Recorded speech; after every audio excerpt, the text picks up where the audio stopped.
Children, in the previous video, we have studied about the agriculture and types of farming. And in that types of farming, we have studied about two types of farming. One was primitive subsistence farming, and the other one was intensive subsistence farming. Now we will study about the commercial farming. Commercial farming means the production which has been done in a large amount and a lot of money can be made out of it, out of this production. How this is done, how the commercialization of the farming is done. Now let's study. The main characteristics of this type of farming, as you can see, the pictures are given before you, the food crops are given, major areas are given. This is one kind of food crop, that is rice. So rice production areas are there. Here this is the wheat production area. Then you can see the areas which are there in the dark blue color are the utilized for the commercial farming of the rice. Means from these area the rice is produced in the maximum. These areas there are there for the wheat. And the same way we can see the pulses, and here you can see the ragi. So ragi production areas are there. Now let's see the characteristics of this. The main characteristics of this type of farming is the use of higher doses of modern inputs. That is why the largest production can be taken from these particular areas.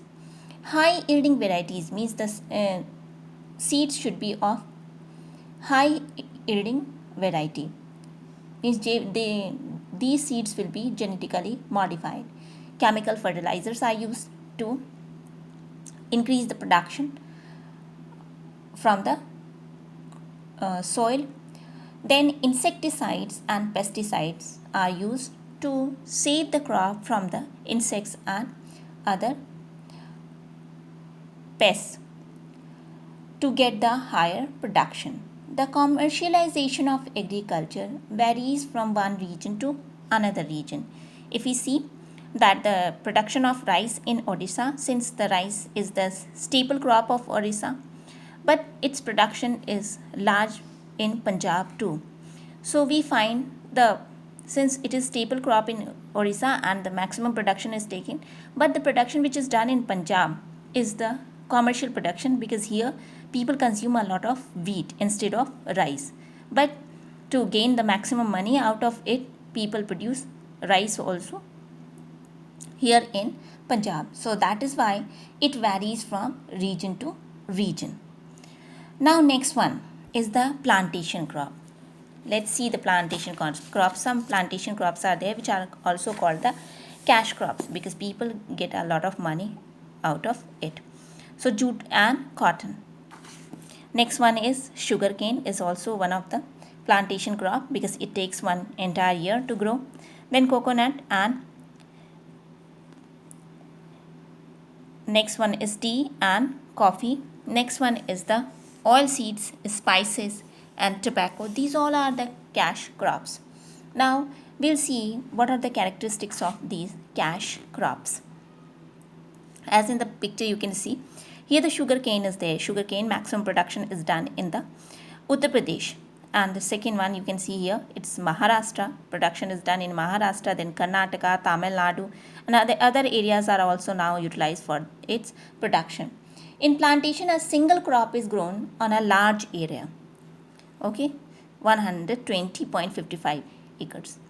So it connects the agriculture and industry, because as the crop is ready, then the crop has to be sent to the industries so that the product can be made out of it.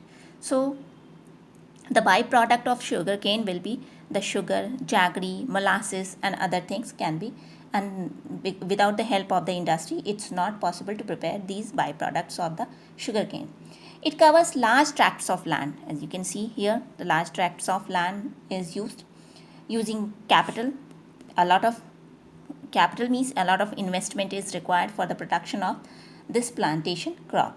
And then this crop needs a lot of labor also. So migrant laborers means laborers are hired here to work on the field.